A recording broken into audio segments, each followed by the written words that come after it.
Welcome to Smash It Up Melbourne. Woo!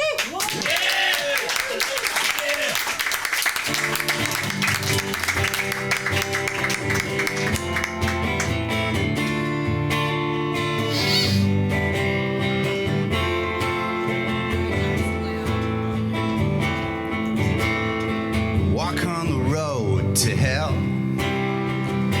Too many people to tell where to go. You know where.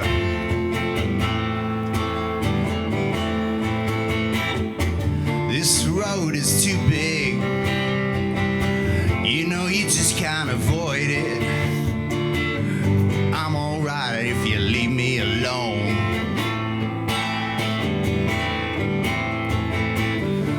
You can have a hell of a day. Go to hell in your own way. Run like hell, follow the red velvet road. This town is too small. You know you just couldn't buy it. Pray to hell it'll blow over soon.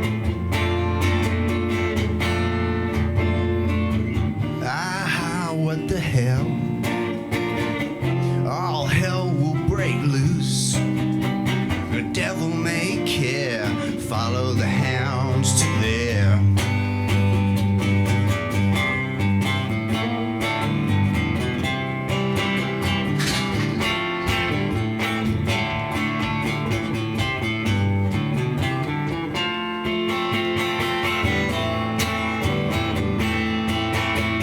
Oh, you've got a hope in hell.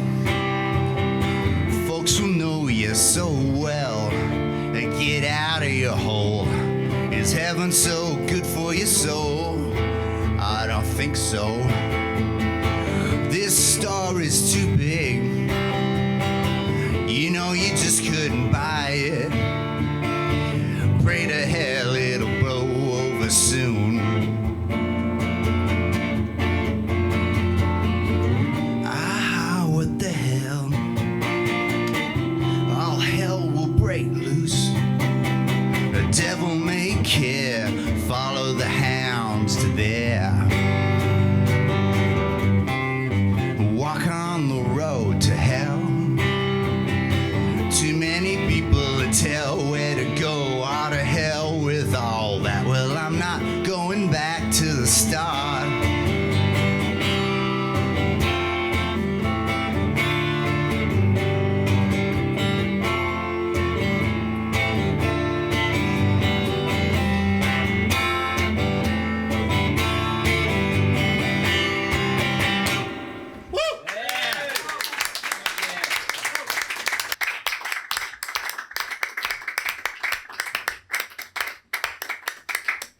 Thanks, Stu, for that wonderful introduction. That's all right. Welcome everyone to Smash It Up Melbourne, episode 2, broadcasting you live from POME, here down in beautiful downtown Swan Street, Richmond. My name's Matty Munster, and tonight on the show, Stu Thomas is our special guest. Charlie Barker will show us her art. Come here, Stu. Show us her art. Fred Negro's here, and I'd like to give a shout out to our mate Jeff the Viking, who unfortunately couldn't be here. He's, I suppose they say in football terms, being managed. On the Pine. The Pine, yeah. They always say Ended up on the Pine? Yeah, they say Always there's being managed, yeah. Well, they always have to say there's a, you're injured, admitted, or managed. I wonder what managed always meant. Which means I don't want to tell you. Pretty much. That's pretty much what they mean. That's what I found. I don't want to really say it was managing you. That's what Mason Cox, maybe. I think he's still being managed for a while. And also, top bill, yeah. And join us again for episode 2, Age Music Editor Marty Bolton. Thanks for coming back. Good to be back, Matty. Thank you. Thank you very much. Stu, hello, thank you for that. Yeah, no problems. Yeah, No, pleasure to be back. I said Stu in a minute we'll do a few more tunes for us. Yeah, I hope so. Don't forget them. So me and you, we've had a pretty busy fortnight, and including I saw one you on my gig. You saw 2 in less than 24 hours. Yeah, no gigs almost for a year and a half. Certainly no UMI, had been for a few years, and then saw them, in the space of 24 hours. Threw everything at it. One down at Archie's Creek, my first time down to Archie's Shout out Creek. to Flash Aha. Oh, Flash. He couldn't be bothered coming in tonight, but oh well.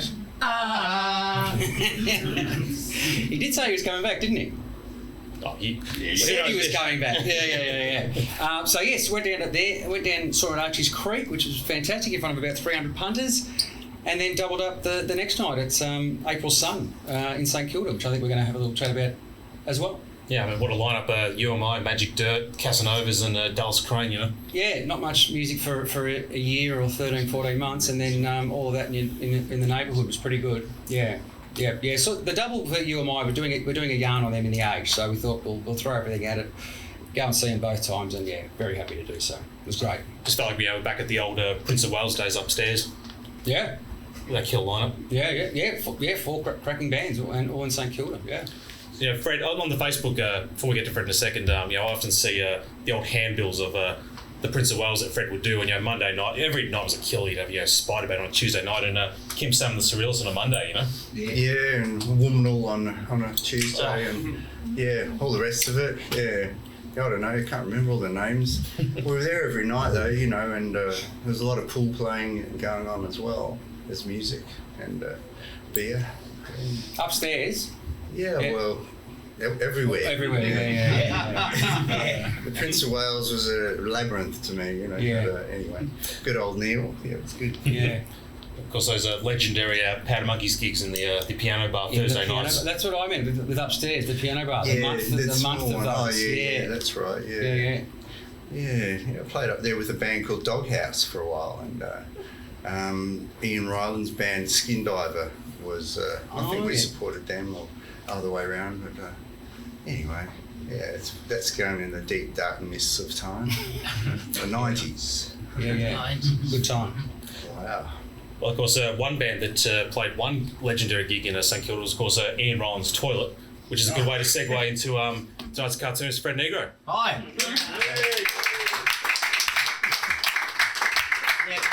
For about a year, I spit in your gravy with a band from every pub in town. And so I had to come up with just different band names.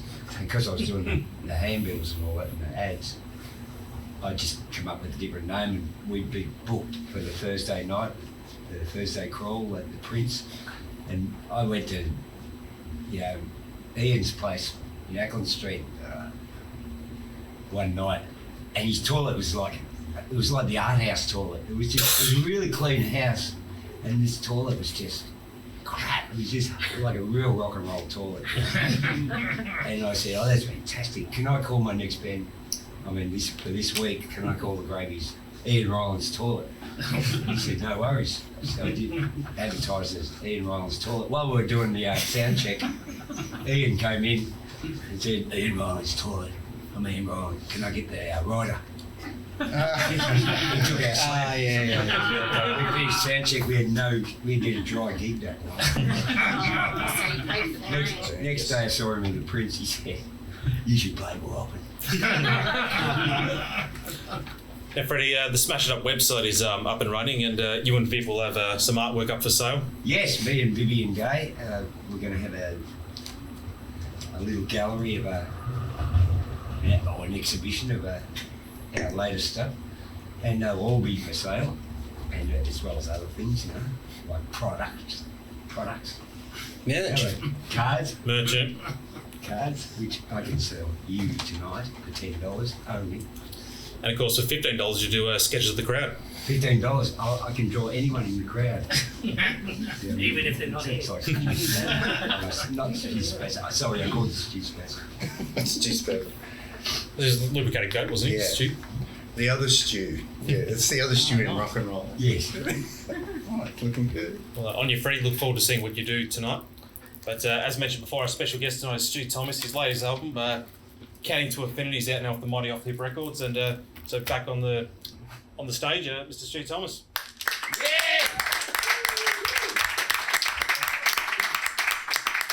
I might as well do a song from Counting to Infinity then.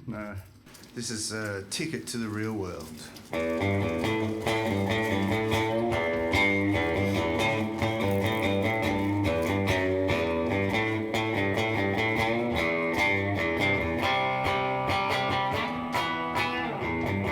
Did you see the postmodern world? everything is old. Early bird has found the word. You don't need to be told. Little Tweety would like the key to living beyond the bars. This little birdie wants out, won't want to take it to the real world. I take a ticket to the real world. Thank you, let the steam roll out my brain. Like a bullet train through my veins, a molehill from a mountain. Did you see the newspaper, boys? Everything is surreal. Batten down your house of cards, keep waiting on a fair deal. Little birdie, we're gonna fly. If we have to, we'll blow up the stage. Stow away on a satellite, or simply throw away your bird cage. I take a ticket to the real world. Thank you, let the steam roll out my brain. Like a bullet train through my veins, a molehill from a mountain.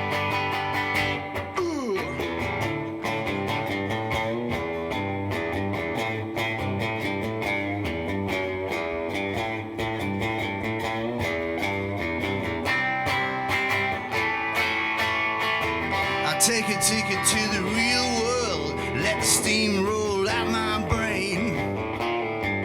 Like a bullet train through my veins, a molehill from a mountain. I take a ticket, ooh, take a ticket. I take a ticket to the real world. Thank you, let the steam roll out my brain. Like a bullet train through my veins, a molehill from a mountain. From a mountain, a molehill from a mountain, yeah.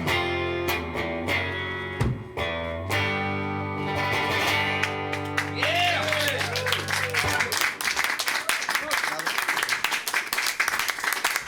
Thanks, guys. Yeah, that was from Counting to Infinity. I've got a T-shirt related to that. That's the infinity symbol. Oh yeah, one way up or another, but it's an 8 on its side. I thought I'd go simple with that one. Anyway, yeah, you can check it out on Bandcamp. Another one you can get on Bandcamp is my last album, Escape from Algebra, and it's sort of a voodoo surf album. So this is one song from that called Lost in Space.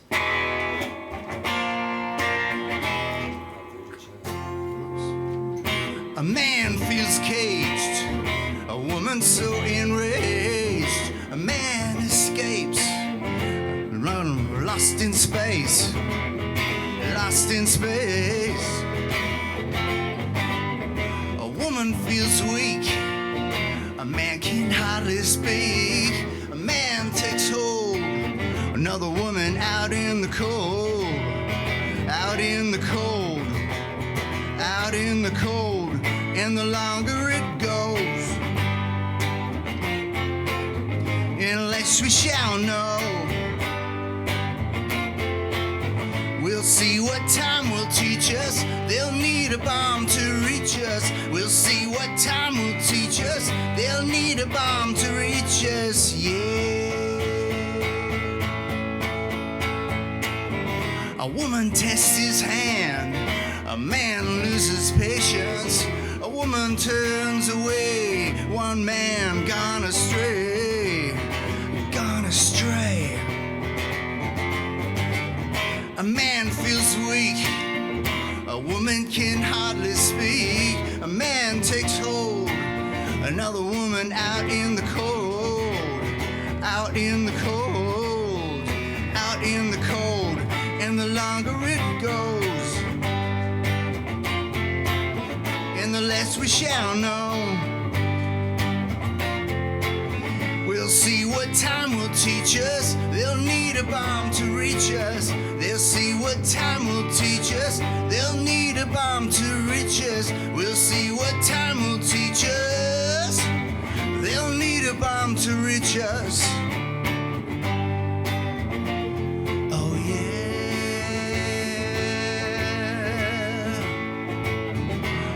woman feels caged. A man feels so enraged. A man escapes. Another man lost in space. Lost in space. Lost in space.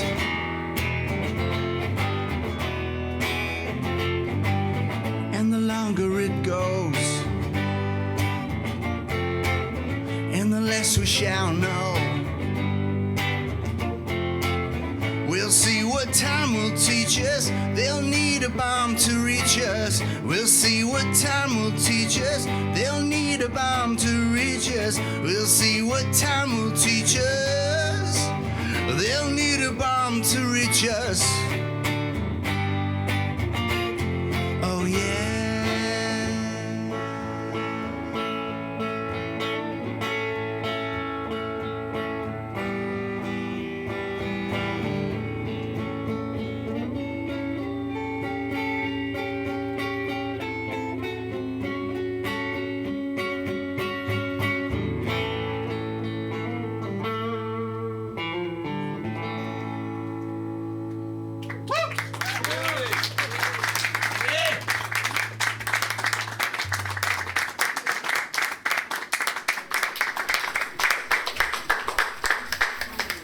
Oh, you Stu, that was great. Yeah. Great man, and I'm not like James Brayshaw where I go, oh, come over, chap. Oh. Yeah. I'm not like James Brayshaw where every second man is the great man. I don't give it out that often, so.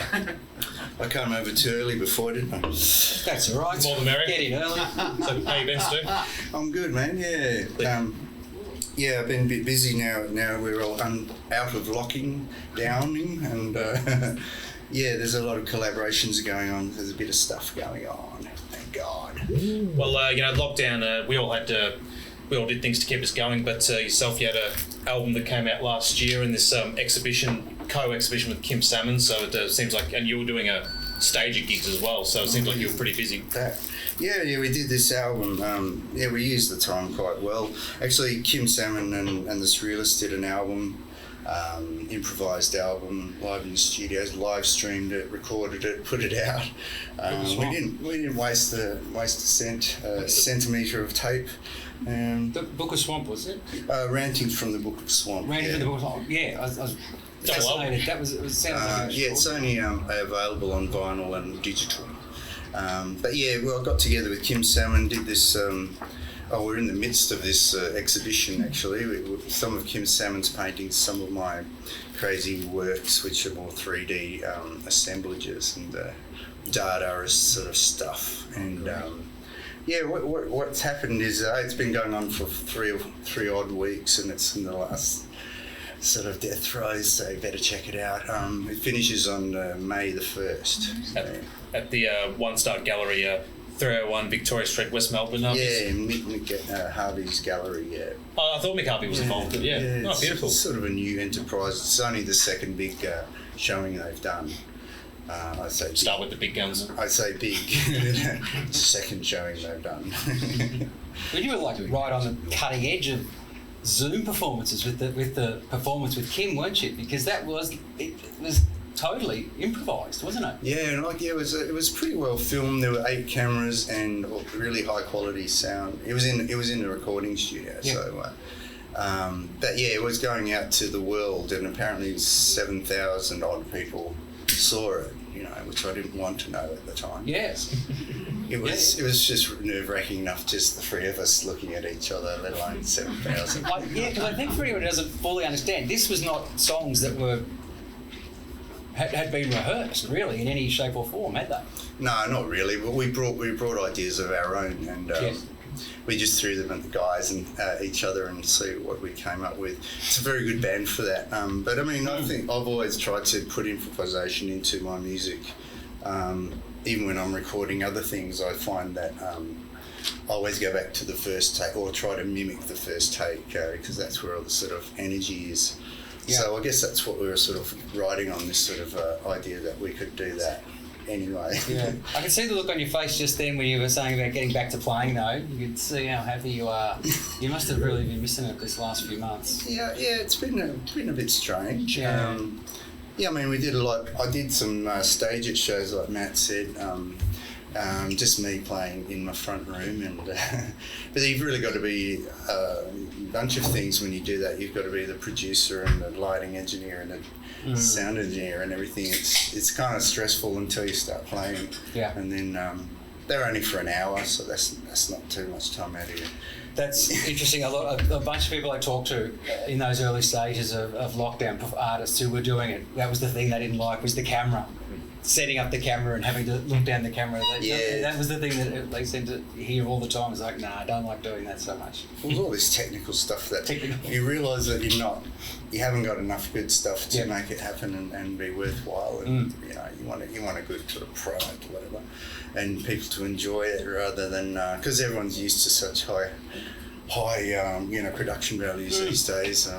But I mean, they're getting used to MP3s and stuff done on phones, so I don't know, maybe I'm wrong in that.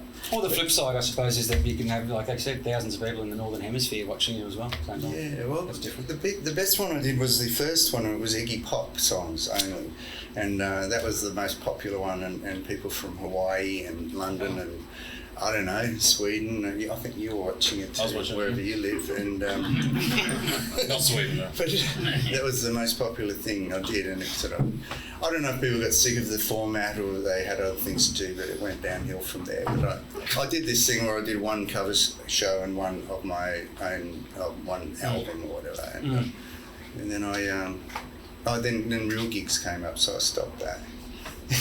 Why bother? It's a great idea. That's innovating. But of course, on top of being your own sound engineer and putting the camera up, of course, the other big thing is no audience. Yeah, you don't get a reaction. You get these sort of emoji claps, and it's always a bit strange. I don't get emojis. Some people just write clap, clap, clap. Because that's what they do, and they're listening, but they're also weirdly having chats to each other on this feed the whole time. Yeah, me and Penny Eichinger were having a hello I know. chat. Yeah, like having someone in your ear at a gig, isn't it? Yeah, pretty much. So I was trying to not pay attention to that, and then the computer would go off, the screen would go off, and I go, well, everything sort of that would go wrong probably has done, but it's no big deal. What's the worst that can happen? Yeah, it's sort of flying by the sort of seat of your pants sort of stuff, isn't it? Things go wrong on stage too. But I feel sorry for the neighbours really, because they heard me in the front room. They heard me rehearsing it as well. So I don't know what they thought. I should have invited them. They'll be wrapped when gigs are on again. They'll be like, Stu's out of the house. It's quiet again. Okay. Would you live up the road from the mutual mate of ours, and also your bandmate, Eddie Miller? Yeah, Eduardo Miller and Billy. Yeah. Billy, yeah. Well, they're both in my band. Yep. In the Stu Thomas Paradox. Yeah. And they're that's the thing was missing out of that song that I did, Ticket. Was Billy's big solo. He uses the E-bow to amazing effect, and that was he usually sings during a certain part, and it was just not there tonight. But what you've got is raw bones of a song, and I really enjoy playing with them. I've been playing with Billy since 2001, I reckon. Oh. Yeah. And Eddie came in later, and I asked him to play bass for me. And he's normally a guitarist, but he does a really good job on bass. Were you and Eddie in the Dave Graney show? You and Billy in the Dave Graney show? Yeah, that's where we started. And then Billy asked... Actually, I started playing for Billy beforehand. He wanted me to do some sessions. Oh, wow. And for the album, I think it was called Victoria. Yeah, anyway, eventually. Okay. You've probably got... It's a great album. Yeah, it's good, isn't it? Billy had this system of naming albums. One was Yarraville, Victoria, Australia. Yeah. And the next one's going to be called World. Or something. Not Dingley. Yeah, okay, I'll put it to him. Yeah. Was that bloke Sufjan Stevenson, where he was going to make an album about every state in America, and he made two and stopped. So I interviewed him a few months ago, and I was told, don't ask him about that record. I was like, I actually didn't really know about it, but yeah, don't talk about it. Yeah, it didn't happen. Yeah, it's a hard when you make big sweeping projects yourself. It can get a bit sort of hard to fulfil. Like I was going to do an album of 4 songs, and Yeah, I got one. So it's, you aim higher. Also, I wanted to write a song a day, and for ages, and I managed to do it for 5 days in a row, and that was pretty good. Blackie, Blackie, who yeah. you've got in the New Munster, In the New didn't Munster, he? yeah. Did the same thing? Yeah, it was Song a day? about 4 or 5 years ago, and yeah, he was doing it.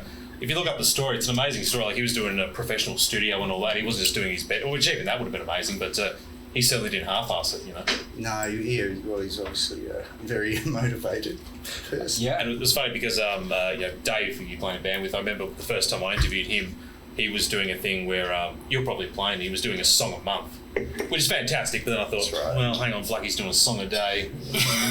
No, it's a single a month. He's putting a single out every month, and he wasn't going to release it any other way. Just on Bandcamp, And yeah. and then he obviously put it together and it was an instant album of all singles.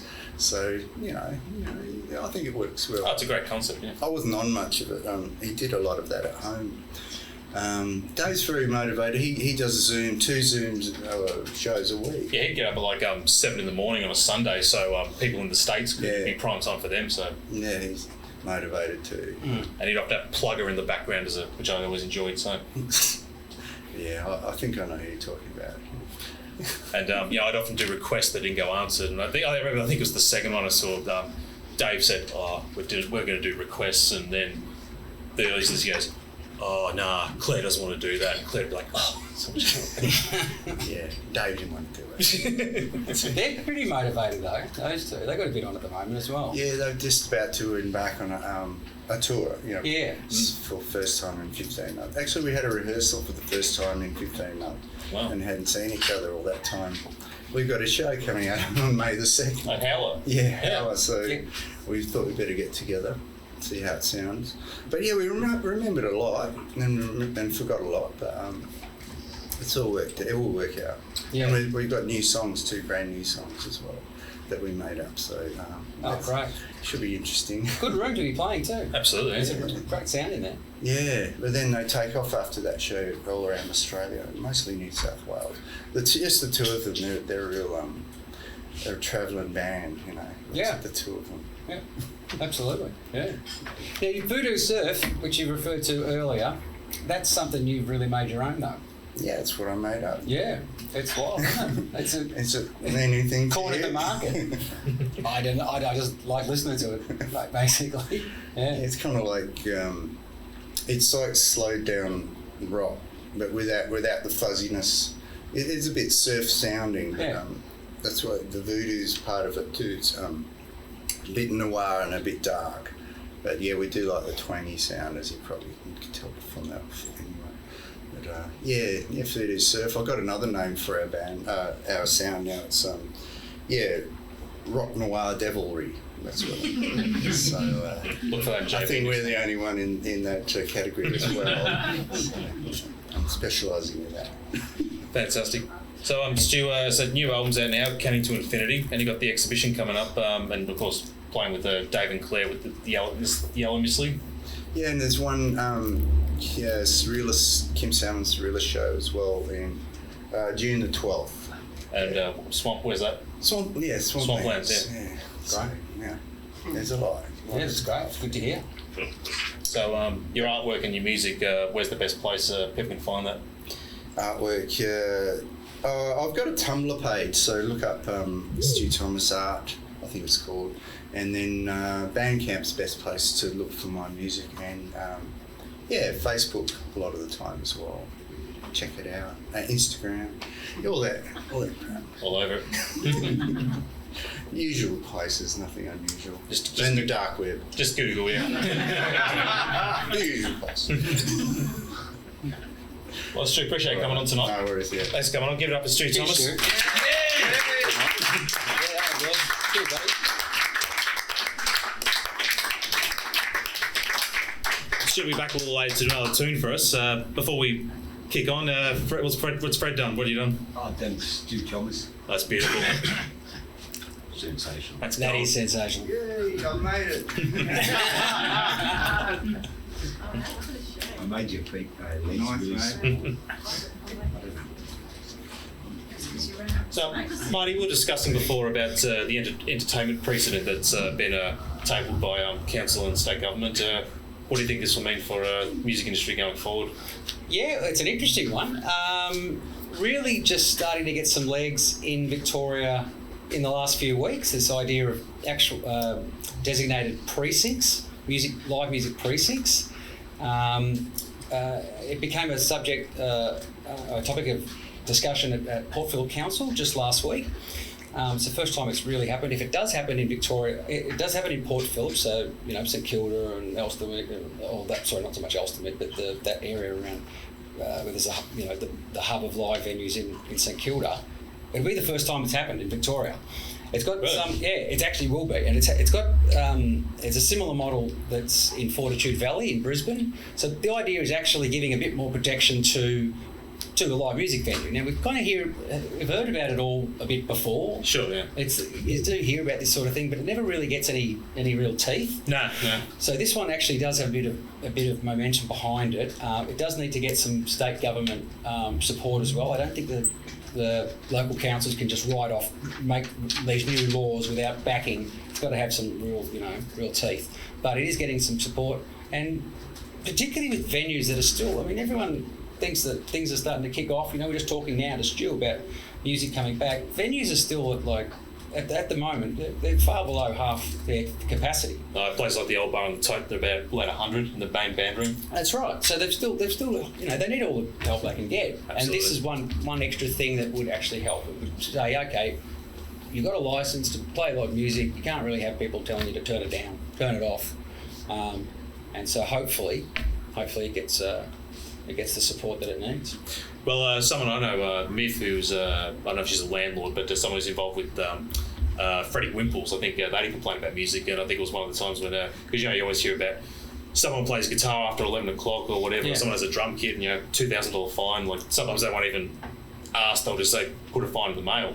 And who can afford that? Exactly, yeah. Particularly when you've hardly got any coin coming in for the last year. So, yeah. But it seemed like a council was going to have their backs on this one, so hopefully moving forward. Because, as you said, we talk about this. There's been, the Tote, the Slam rally that happened, God, what was that, 10 years ago? Over 10 years ago. So we're still talking about this, Yeah, and there really hasn't been a lot of, let's say, legislation or laws passed that really give the, some more rights to the owners. So if this one gets up, the basic idea is that yes, you can't just roll in there and build a development and have all the changes, and whinge about the noise. So hopefully Port Phillip Council sort of flies the flag on this one, and we see it move to other places as well. But we'll see. You've got to watch the space, really. If I had a drink, I'd say cheers to that. But yes. Before we get to Charlie, I just want to say a big shout out to Corny, who's come back for the second week in a row. I'm your Corny. So, Corny, you're from Reservoir. Have you travelled the furthest tonight? Oh, no. Has anyone travelled further than Reservoir? I wanted to know the same thing. Well, GG would have, be bragging saying he got the Archie's Creek title, but he's not here. So, Corny, on you. Thank you very much. Take it. And now, as Viking says in the song, the classy part of the evening, please welcome Shell Shiraz with Charlie Barker.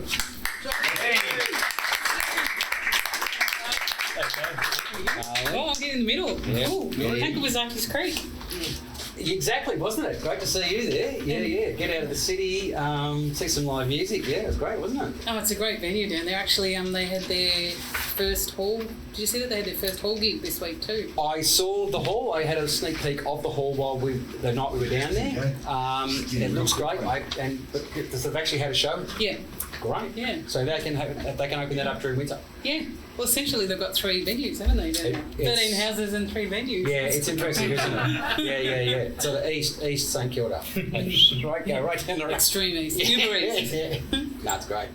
Yeah. So thanks for coming back, Charlie. Thanks for having me. Please tell the audience, those watching the interwebs, what's in the art world that's happening that maybe we don't know about. Well, I haven't gone searching, but I do end up things come across my phone during the day, during the week, and I guess it's the weirder things that kind of catch my eye. Probably the first one, probably the strangest one would be there's a David Lynch festival on at the Astor every Friday, starting this Friday. Beautiful. Double features, starting with The Razorhead and short films of David Lynch. Oh, beautiful. they've got a double feature of Twin Peaks, which would be the one I'd be going to. So I'll fight you for the couch. And what was I going to say about that? It goes through to July, so I thought that was kind of a nice thing for winter. Oh, yeah. I haven't been there for ages. I feel quite bad about that. So yeah, that'd be a good one to get to. And then another thing that I found, which kind of piqued my interest, is called Because the Night, which is an adaptation, a loose adaptation of Hamlet, which I thought, oh, okay, I have studied English lit and I have read a lot of Shakespeare, and I thought, I don't do well at sitting still, but okay, this is interesting. But it's at the Mould House, and it's actually they're calling it Immersive Theater, and it's actually the largest, it's the first of this scale in Australia. And you actually rock up, I understand there's 30 rooms. You put a black gown and a mask on, not this kind, that kind. So it's all anonymous audience, and you can just wander through and do whatever you like, and you can interact with the set, look through drawers and whatever. Jeez, wow. I know, so it sounds like, I thought, yeah, that sounds a bit scary actually, but yeah, good to go. Yeah. So I thought that sounded really interesting, and then I think I read an article, obviously someone's actually been and done it, which I haven't. And then the only guidance he had, because you could kind of follow an actor or do whatever you like, is towards the end of the show they come and kind of like shepherd you into a room, so at least you get the ending, I guess. So it's kind of like, yeah, you just, I kind of like the idea of that. Absolutely, yeah. Shakespeare. Yeah.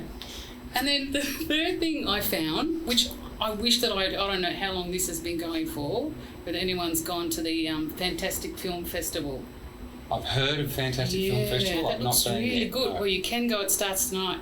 Tonight. See ya. You get off there after. So Cool. at the Lido Cinema in Hawthorne, and this one caught my eye. So they advertise themselves or the event as, so I'm quoting here, suited for provocateurs, adrenaline junkies, cinephiles, and everyone in between.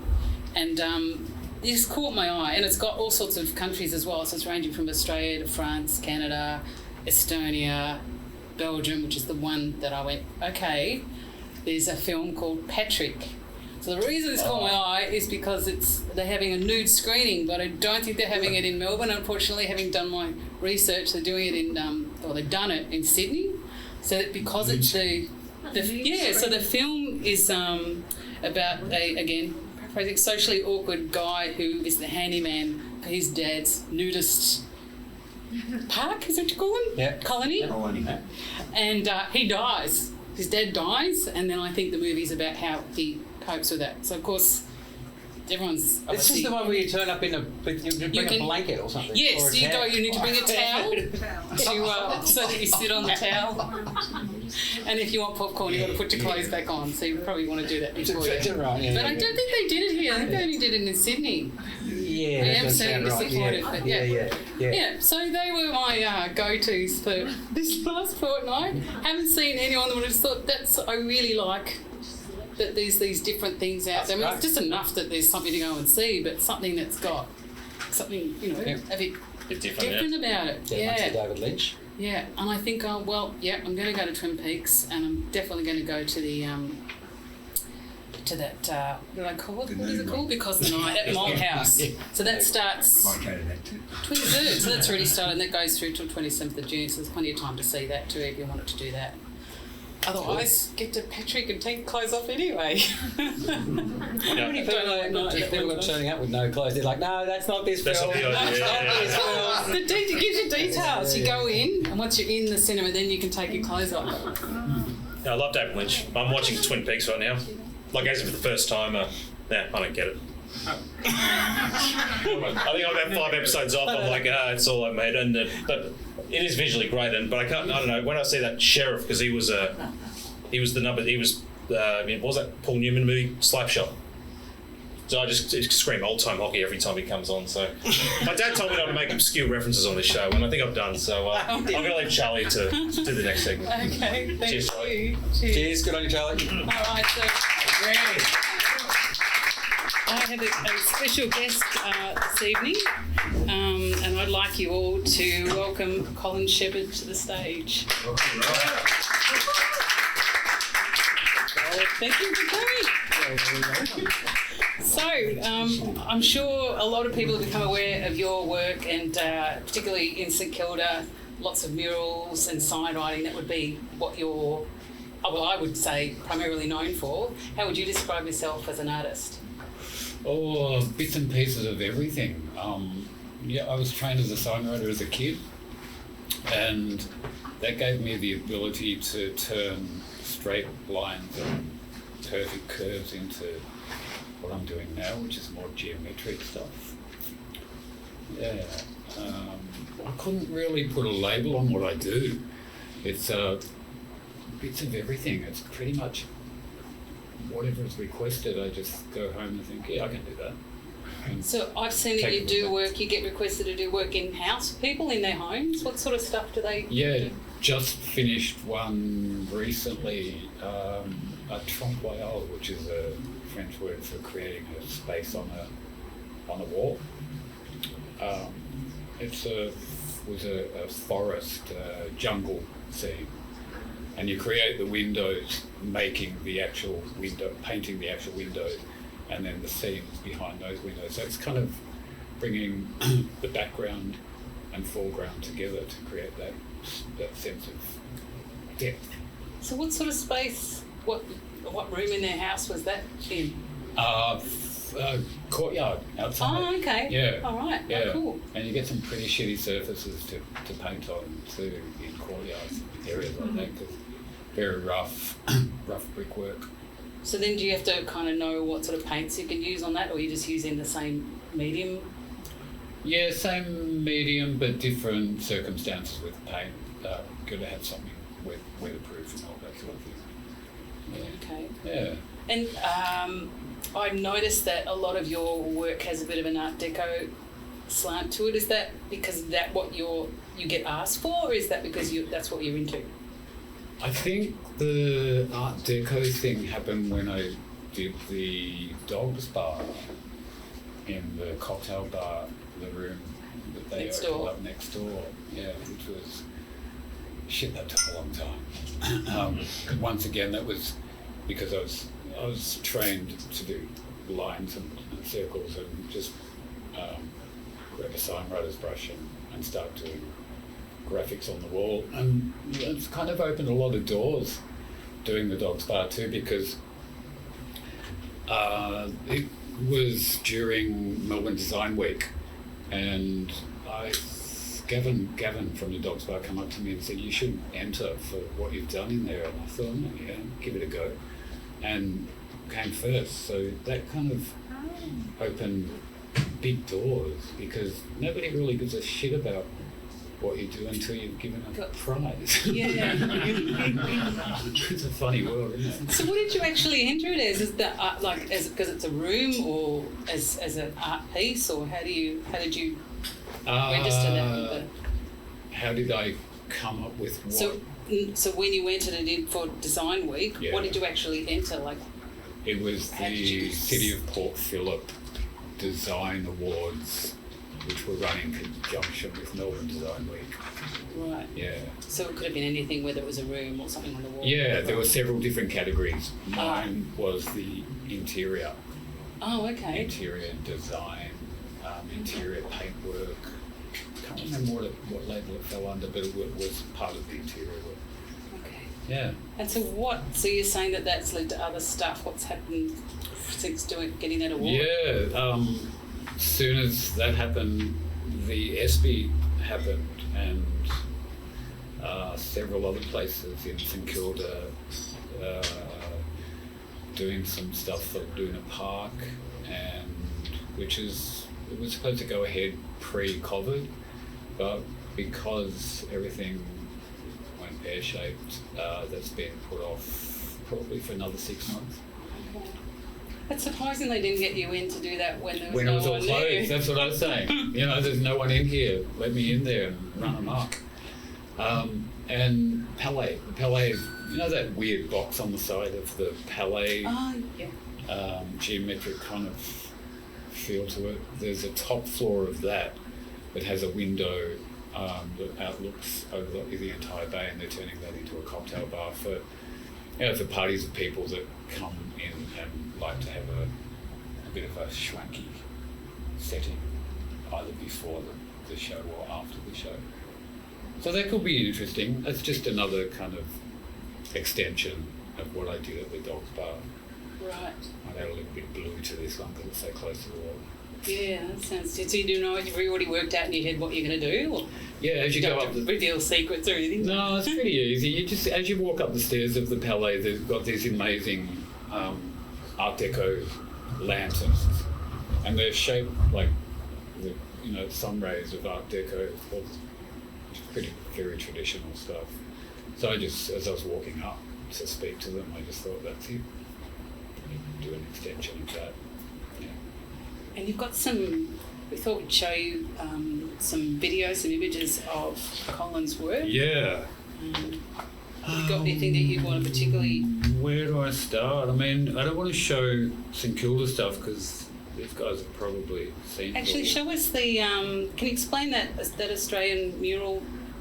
Tell me about that.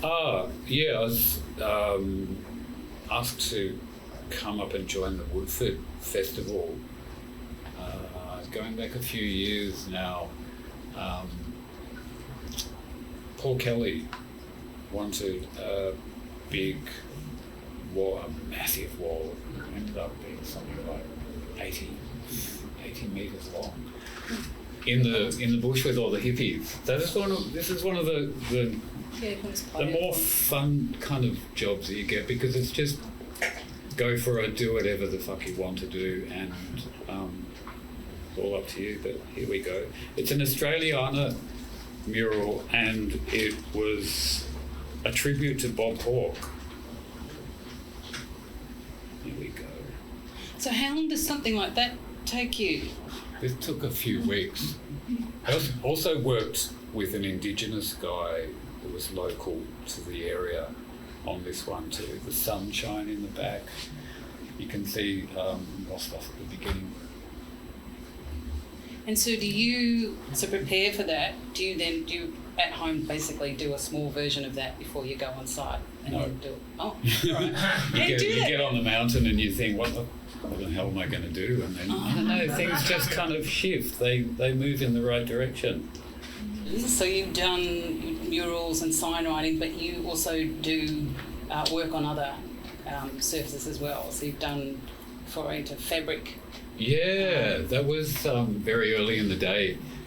We had a couple of shops in St Kilda. We opened a retro shop, and it got a bit boring during winter, so we approached a gentleman by the name of Dirty Curty from St Kilda. From Burners, Yeah. And Kurt, yeah. Yeah, Curty. Gorgeous, beautiful guy. Approached him and got the label that we were doing going through Curty. We used to give him rolls of fabric, and he'd go home and print them, and sometimes not quite when they're ready. but he's a beautiful guy. Love Curty. So do you do any screen printing now? Sorry. Yeah, not a lot. More for friends, or I've kind of pushed that aside because it's bloody messy. Yeah. Yeah. We've actually got some of your work here. Can we look at some of that? Yeah, there's a screen print. This is just a large piece of fabric that I printed a while ago. So it's all hand designed image, and then take a photograph of it. If you know anything about screen printing, it's all about a photographic process. So that image is drawn by me basically, and then whacked up on a screen, and that way you can use colour variations of what you put up on the screen. Anyone familiar with screen printing here? Yeah, I've done screen printing. Yeah, incredible process. So you're actually outsourcing to do a roll or whatever, you would get someone else to, so what you're saying, to output it? Yeah. Yeah. And then we chop it up and turn that into t-shirts or jackets or whatever. Speaking of clothes, we've got some pieces of yours here with my Yeah, the COVID job. kind assistant to bring up.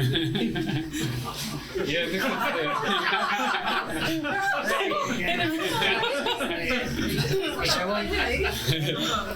This is just a few things I did during the COVID period because we were all so bloody bored. But that's a devil in a bottle. Maybe come over this way. This yeah. way.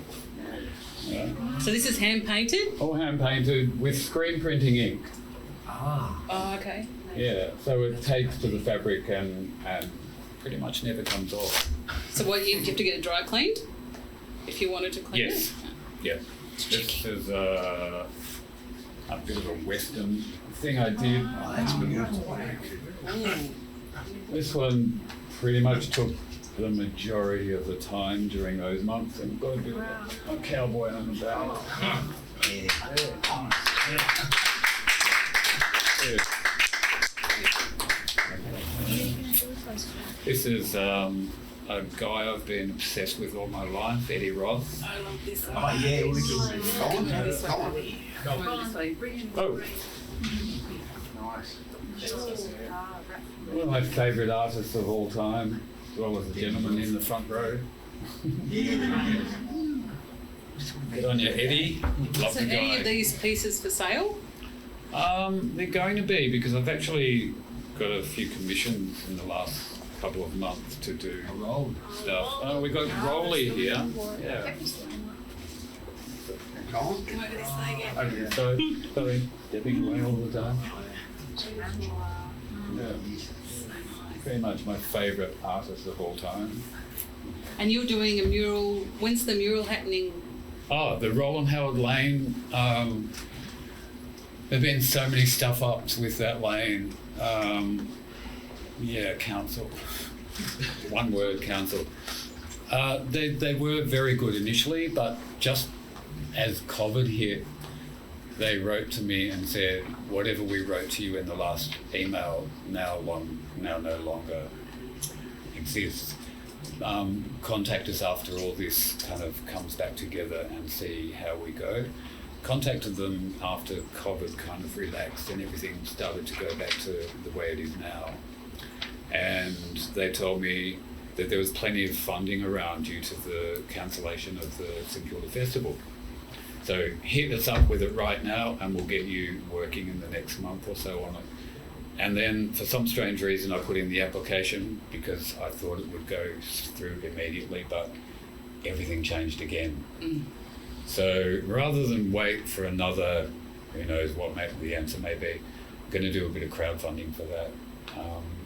Genevieve, Angela, and I've been working pretty closely with them to get the right images, the right graphics. The graphics is all owned by Nick Cave, so we've just been granted to be able to use whatever we want to use from the birthday party. Okay.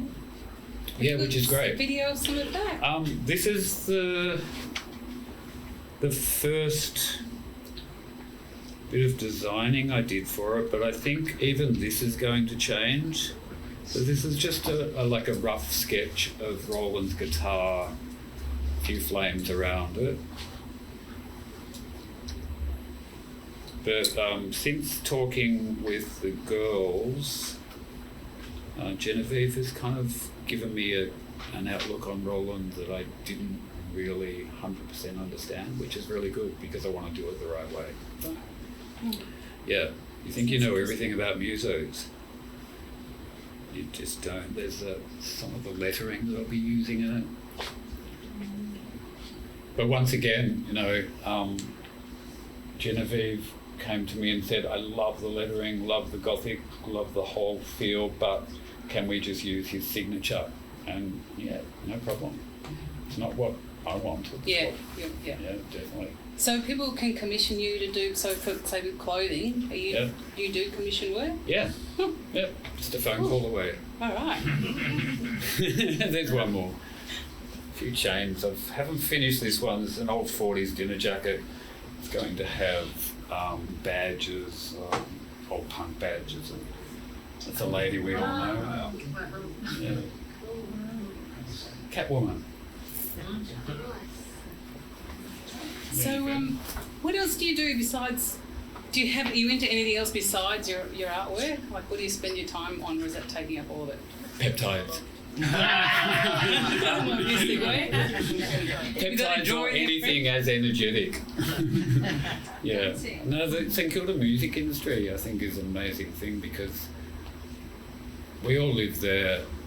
We all live there for A, the location, B, the community.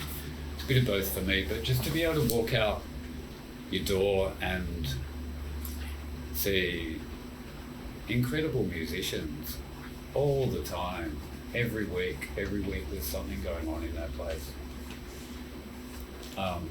Why would you live anywhere else? No. It's what keeps us there, keeps the community blood pumping through the community. Yeah, brilliant place. It certainly is. So, have you got anything? So, I think you mentioned Luna Park and Palais. Have you got anything else coming up? We're sort of waiting for those. Waiting for those. Just started the Jazzy Club today. There's a few more houses that I'm speaking to, a few more interiors that it just doesn't stop. Yeah, that's right. I'm very lucky, as this guy is here. We just kind of keep getting shit happening. It comes our way. I don't know how or why, but there are, there's bound to be many people out there that are less fortunate than what we are. Things just keep happening, which is Great. good. Yeah. So, if someone does want to contact you to get some work happening, what's the best way to do that? Best way would be to, the name of my Instagram account is the very first shop I opened in St Kilda back in the late 80s called Do It Baby. And add the word factory.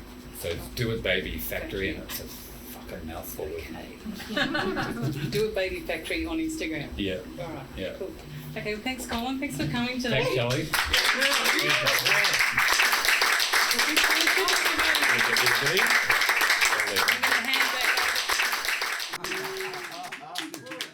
Those jackets are amazing. Fantastic, yeah.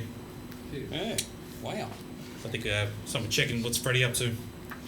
I just drew Ah, Colin with a bit of a giraffe neck.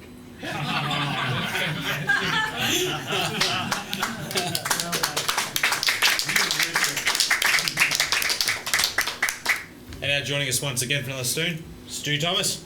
Yay! Thanks, guys.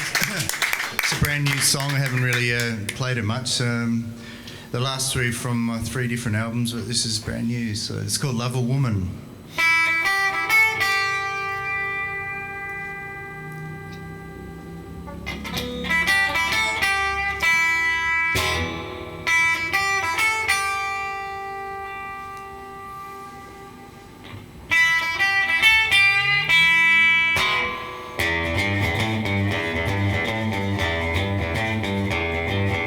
Where are you, my love?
And once again, Stu's new album, Candle Infinity, is right now on Mighty Off the Hip Records. Check Stu's Bandcamp. And again, the Surrealist exhibition closes this Saturday. Stu and Kim Salmon, get down to that. Yeah. Well, let's now come to the listening post segment. Quickly becoming my favourite little segment on Smash It Up, mate. I think me too, yeah. Yeah, do enjoy it. You sort of, until you sort of stop and think about why you listen to everything during the week, and sometimes there's a bit of a narrative there. Yeah, and I was talking to Warwick at Gravel Records, and he was saying how someone said, still, shit or something, and he's like, oh, hang on. And I think someone that's, has like-minded taste in music, you might not see, but it's like, oh, I wonder what you're supposed to say. Oh, that's why you listen to that. It's like, oh, why are you listening to that? What do they see that I don't see? What was the purpose? What was the reason? What was the backstory? Maybe, yeah. Yeah, exactly. Yeah. No, I was thinking about that again at the end of a couple of weeks ago when we spoke about it. It was like, oh yeah, that's right. Yeah, and then it takes you, and it can listen to something can take you somewhere else. Yeah, and that's the joy of it. Yeah, and it's fun talking about it too. Well, something's been on my stereo. I went to this thing. OK Motels 2 Saturdays ago at the Cry Bay Hotel. Motel, which for those who know, it looks like the sort of place that you pay by the hour. And anyway, there's a fantastic lineup, Living Highs, but one band fantastic band, and Billy Gardner, who of course runs Anyfan Records, does some amazing stuff, and he recorded this album. It's PHAEDOD, fantastic little Geelong band, up and coming. It's one of their early gigs. Yep, the cassette there, and sorry. Say that word again. PHAEDO. Yeah, I struggled with that too. Yeah. So they got a connection with the Living Eyes? Living Eyes, yeah. Yeah. Fado, yeah. No, thank you. And something else I bought was this t-shirt, this band, Strange Unit, because at the end of the gig they said we're selling shirts and merchandise at the end of the gig, but unfortunately it was a download code, and I don't think a piece of paper really works here. But this band, is an amazing band. It's like a cross between 90s Melbourne rock and the Melvins. And this British guy was the singer. He was in fantastic form. He said something that still stays with me to this day. He said, we've become so offended lately that we're all going to die in the womb. I don't know what that means, but... and then, I say he's a British guy, and basically he said, it was $20 for the download code and the shirt, and it was one of those, shut up and take my money. I only had a 50 on me. He goes, oh, you're a maverick, sir, and then bitched about the colour of Australian money, so... yeah, strange, but he told me at the end of the gig that, but the next time he plays, he wants to write a whole new set, so check them out when they're coming up. Write a whole new set for the next show? Pretty much, yeah. Okay, talk about your big project. Yep. So we've got Fred here, something from his history, and a mate of ours, Paul Conroy, was here last week, something that he actually presented. It's Eat Your Head, which is a compilation of Melbourne punk from the 80s. There's a lot going on that cover too, isn't there? Yes. Yep. It's an amazing cover, and just here's a list of the bands: Civil Descent, Vicious Circle, Murder, Suicide, End Result, Scam, Royal Flush, which featured a 12-year-old Tim Hensley. Yes. I Spit on Your Gravy, Charred Remains, which I suppose you'd say a diss track against Molly Meldrum. Bodies, Permanent Damage, and Mad Flowers. And Paul Conroy, who was here last week, he presented this album, and a mate of ours, Rusty Tlecki, plays on about 3 bands on this album. Really? Yeah. Right. It's an amazing compilation. Andy McGee produced it, so finest by Gravel Records. It's an amazing compilation. That is extraordinary. I don't know how I got. I think I might have got it from the old Missing Link. Put it out a go-go. I don't know how I got it, but thank God. So I you've did had that for a while. I got that about 10 years ago. Yeah. And, Nice one. Something a mate of ours, Nick Haynes, put out, and talking about the Surrealists, band from ACT, Blood Sucking Freaks. And the song Kill Kim Salmon Now, which and featuring one of the great frontmen of Australian rocker, Pete the Stud, who actually now plays in Kim's trio in South Australia too. Yeah, I know. Yeah, so Mended Bridges. And Kamal was here last week wearing a fantastic Mummies shirt, and yes. Yeah, and I think probably my favourite gig of all time was seeing the Mummies. Yes, you did rave about that, didn't you? Yes, best gig I've ever seen. So this is a compilation of theirs, Death by Unga Bunga, which features their early singles and a bunch of album tracks. And the last track is actually a cover of Zippity Doodah, of course, from that Disney film, Song of the South. Don't bother looking that up on Disney Plus; it's not there. And all beautifully, essentially black and white covers too. Talk about there's a bit of a narrative, a bit of a theme there. I didn't say that. I suppose very nice. There, yeah. Oh, I know. Yeah. Nice one, buddy. What's been on your stereo? We mentioned very different stuff to what you've been listening to. Sufjan Stevens came up before. I think you brought him up. Yes. St Vincent, who some people I'm sure have heard of, and Yeah, Clark. She used to play with him, and I was doing some research earlier in the week for an interview with her, and going back and listening to some of her earlier stuff, listening to some of her new stuff. Polyphonic Spree as well. She played. And she played in Polyphonic Spree, exactly. Hell of a guitar player, great, fantastic, extremely talented musician. And I couldn't help thinking about Bowie when I was listening to some of the stuff that she's done in more recent years. I think she's clearly, it probably goes without saying that she's influenced by him. But I was just hearing some beautiful Bowie stuff, so that led me back to this cracking old Fantastic record, which I had on during the week and was just absolutely loving it. It's got a few more crackles on it, this record, than I remember, but that's okay. Don't mind that. So I've been loving that. That's been fun. A few years, we were talking about the 90s with Stu before. It doesn't matter, it sometimes sound like going down memory lane, but you can still get music from there. Absolutely. You can still get, like, as you have. And I had this classic old Fantastic. Seminole Rats record on during the week as well, from 86, which is an absolute cracker. It sounds as strong as it did the day it came out. It's an absolute ball-tearing record. I don't believe so. It's been a while since they played a gig. It's been quite a while since they would have played. They were playing the odd show up until a few years back, but yeah, it's been a while. But it's a great artwork there too. Fantastic. And Mick's, the lead singer, his son Max, continuing the family tradition of the wonderful band called The Devours. Right. Yeah. Okay. Didn't know about that one. That's good to hear. So that's been a bit of fun. Bit of variety there between St Vincent and Bowie and the Seminole Rats. And we were talking, of course, about UMI. So I've been listening to a bit of them because I'm doing a yarn on them for the Age soon around their new album, which is really, really good. But I also, so during the week, went back to this one, which was the first one that Davey Lane did with them back in 2001, which blew me away to think it was 20 years. That's sort of flown. But that's a cracking record too, and they played a couple of tunes off that. Certainly at least one. Charlie, we would have heard down at Archie's. So that's a cracker too. So it's been good. It's been a good week for music. Now, I've got to talk about the shirt, now the Helicopters. Now, for me, I think possibly the greatest rock and roll comes from Scandinavia. I mean, you've got Turbo Negro, Mary's Kids, Refused, and of course that wonderful band, the Helicopters. And you actually got to see them at a very important gig. I did. Yes, I did actually. Yeah, well, they've come back, the old Helicopters, in recent years. But I took sort of the trip of a lifetime back in the old days when we used to go overseas, when we were lucky enough. I'm going to break the seal. Oh, put it in the minutes. Very polite. And they were breaking up. When they first broke up, back in 2000 Yeah, early mid-2000s. Eight? Oh, yeah. maybe, I decided to go. And they were playing at a place called Deco in their hometown in Sweden. And I'd been a bit of a busy time. So whilst I said that was my reason for going, I was fortunate enough to get away for a few weeks and go overseas. I didn't have a ticket for the show.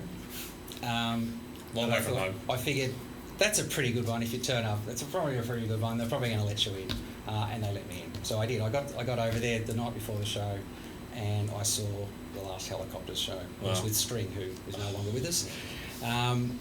But the guy who turned up, the guy at the door who first was there, letting punters in, I told him the story, and he's like, "Okay, that's quite extraordinary." And he went and got someone from the band, and the guy from the band just said, "Yeah, come in, come in." So yes, it was an amazing show. Not quite the journey, but I remember the first time I went to River Rocks about 2 years ago. Some bloke told me that he came from all the way from down in Queensland, and basically said he went to the first. I think he might have missed. I think he might have missed one, and this was about 13 or 14, and basically apparently the same thing. He was unaware of a thing, but basically just walked. They said, come in." You made that much effort, come in. That's probably behaviour. Yeah. River Rocks would have welcomed him. Fancy, yeah, absolutely. All right, now it's time in lieu of the barrel segment. Here's the quiz. Oh. Well, it's a good time. Who are we going to get for the third? I was saying who we're going to get for the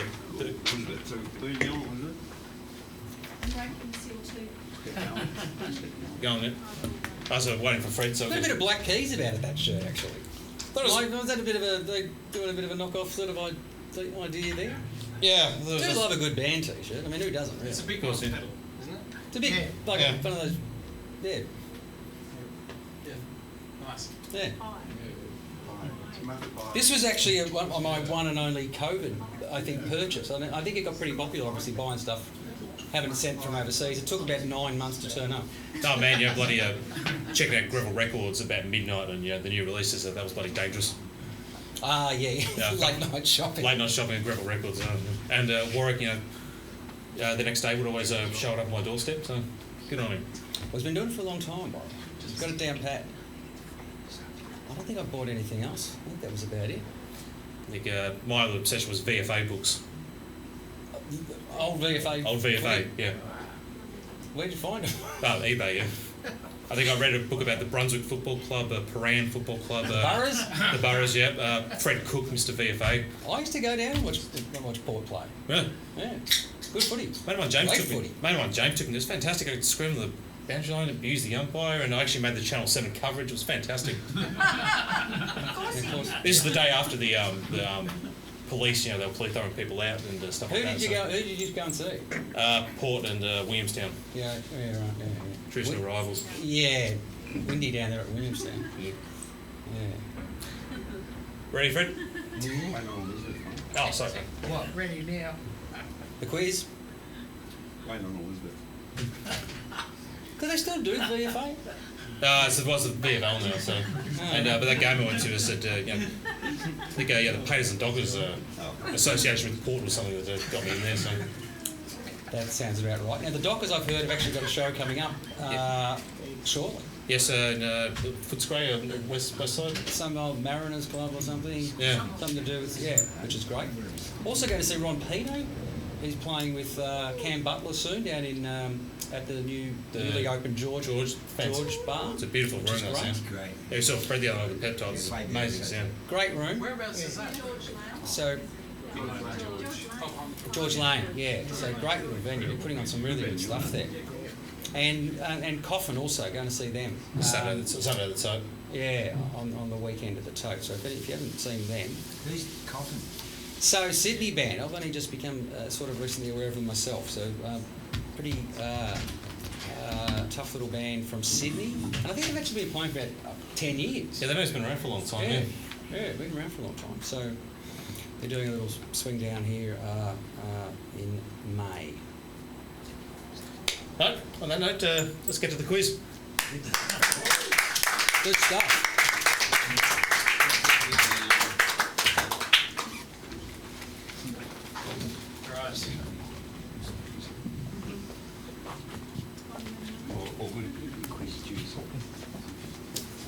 Hey guys. Thank you. Hello. Hello. Hello, I'm Mr. Fred. Why don't, So you Fred, are. why don't you jump on the stage? Yeah, get on the stage, Freddie. Yes. Yes, you were too all short good? there.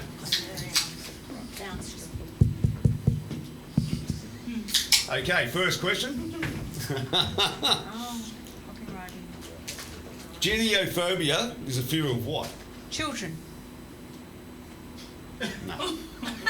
Geniophobia. Genio. Genies? Genie.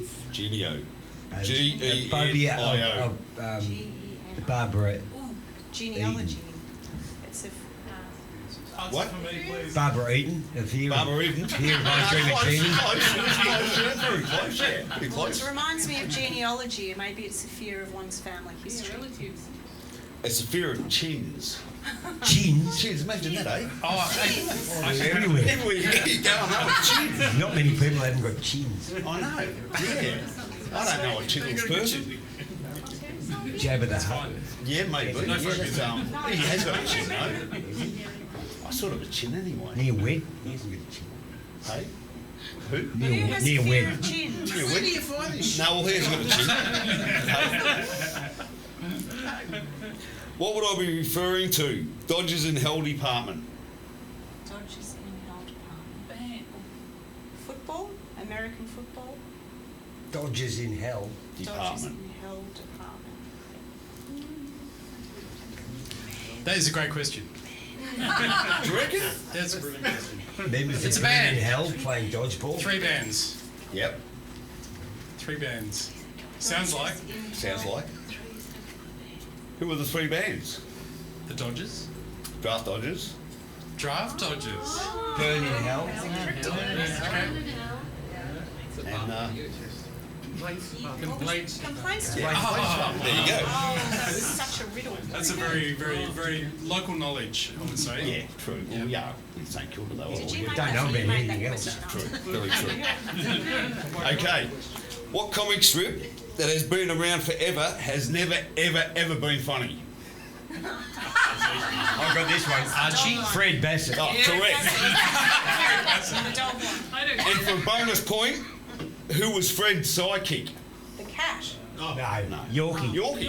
Little Yorkie was about that big one, your little fluff ball. Yeah. Oh. Okay. He wasn't funny either. He wasn't, was he? None of them were. No, never ever funny. Never I've been funny. reading it since I was a little Yeah, it was kid. never funny. You might have missed one, but I hey, still read it's it never every funny. day. Just Never in ever case. funny. I don't want to miss one that's funny. Yeah. I hate somebody to tell me, oh, Fred Bassett was hilarious. Oh, you wouldn't be happy, would you? You would not be happy. You would not be happy. Okay. Question 4. Got mashed potato, ain't got no T-bone. Are the only lyrics to what song, song by who, and what album was it off? Goodness gracious. Yes.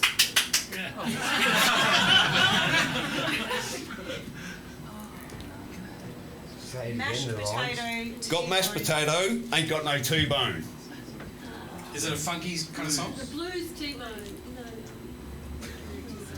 Oh, well, I suppose Would you dance to it?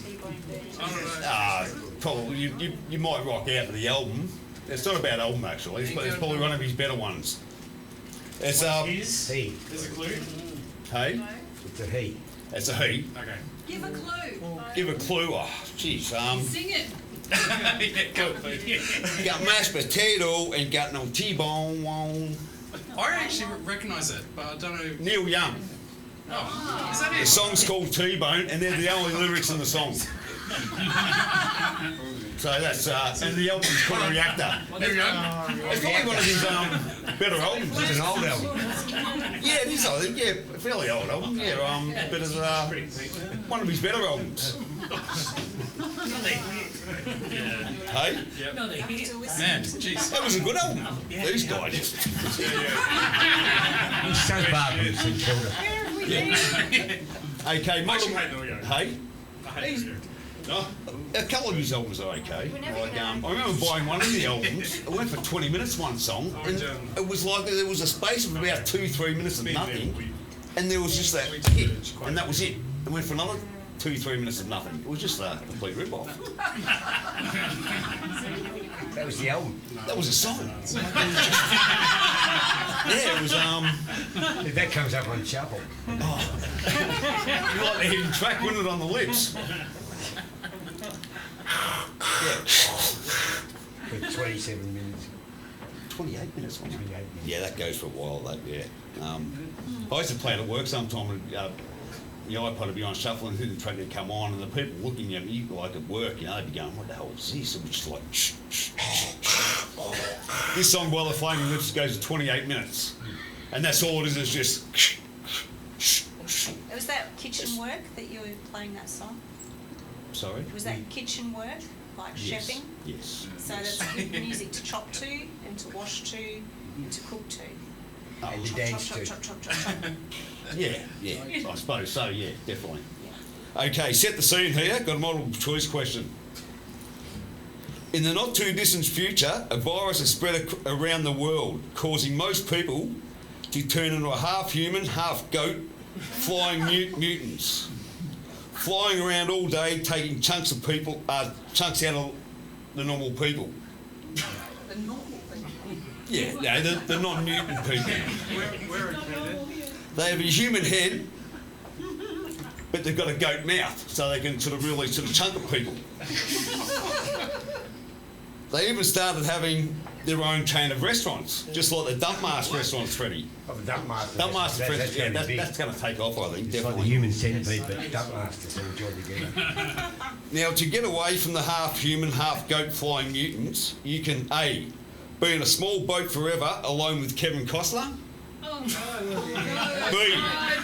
B, watch an Everybody Loves Raymond marathon. Oh, no. Oh my god. Or C, jump into an active volcano. Jump into an active volcano. Yes. I'm going with Kevin Costner. Oh, come I mean, I on. know it's a bad option, but at least you don't die. That'd be like dying though, wouldn't it? But not actually That'd be a die. slower death, I think, wouldn't it? may die. Yeah. Eventually. We're all going to die in the end. Yeah. So, In a Monty Python movie, The the original Holy... Dances with Wolves was originally called Two Dogs Fucking.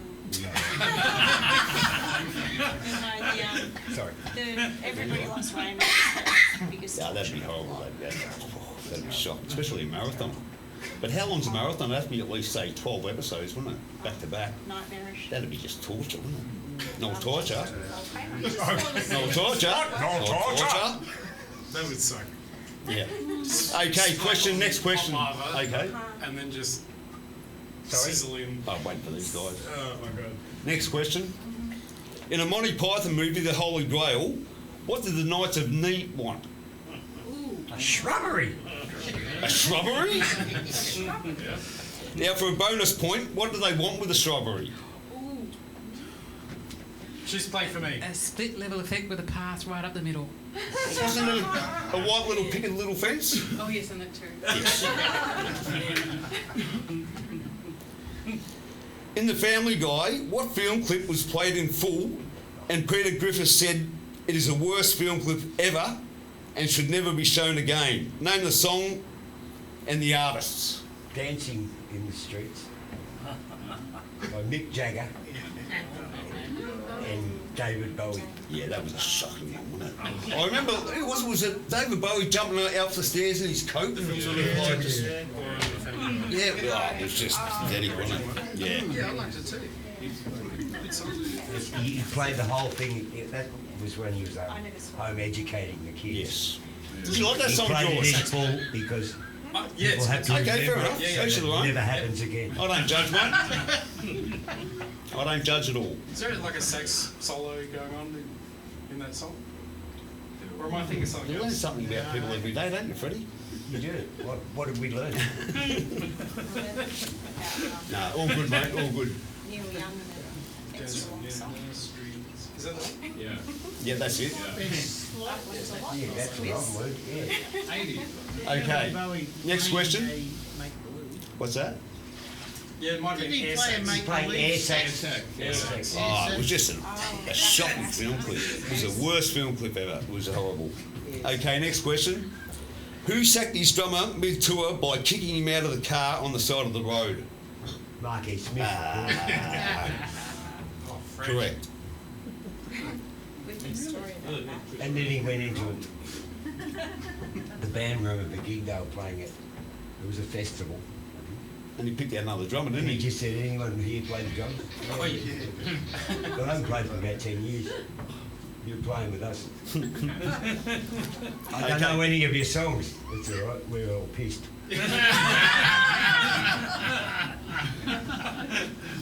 Okay, last question before the Who Am I? Who is Siegfried's sidekick in Get Smart? Stargaga!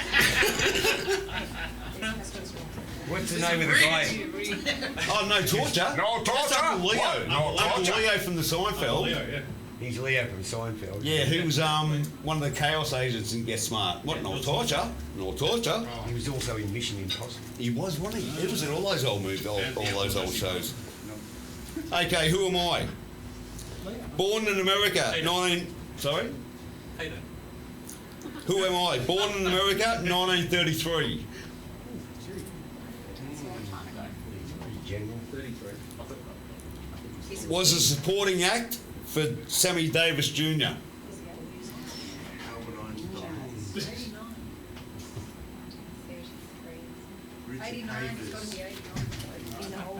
I featured in a national Coca-Cola commercial.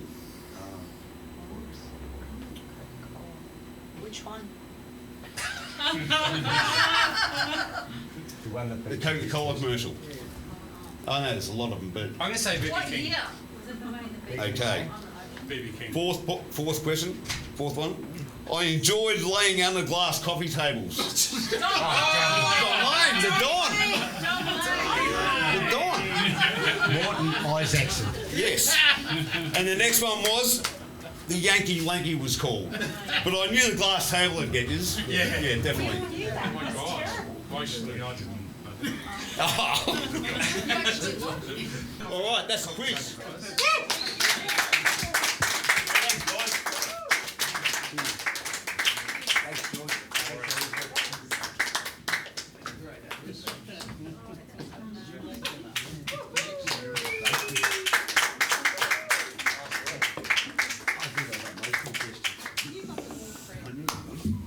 That's our favourite segment I love because it means it involves me doing bugger all. Yeah, no, I think that is my favourite as well. Absolutely. As a reason, I saw Pete last night. He said, "No, I'm not showing you the questions," and always surprised. So, on you, Pete. Nice one, Pete. Well, that about does us. About to wrap up episode 2. Just want to say, if you want to follow us on the Facebook, the website, the Instagram, and the YouTube channel. I just want to say a massive thank you to Steve on the sound and the AV. Thanks to Bernie for giving us the joint. Thank you.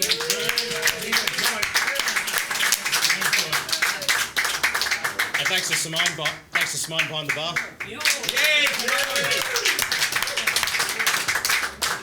And Camilla at the front.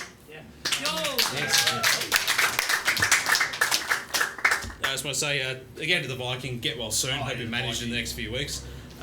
Thanks to the Rants for the website. Thanks to Amy for the wonderful poster that joins us every week. Thanks to Pete for putting this all together. Anya. Thanks to Freddie for coming down. I've got cards for sale. Cards for sale. And I'll call you for $15. Thanks to Charlie and Cole for showing us your ass. Nice one.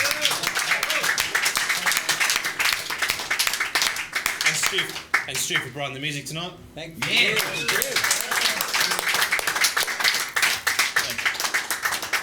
Thanks to everyone in the studio audience. Thanks to everyone watching. And Marty, thanks for coming down again. Cheers, buddy. Thank you very much for having me. It's a pleasure. Pleasure. Smash it up, Melbourne! Yeah!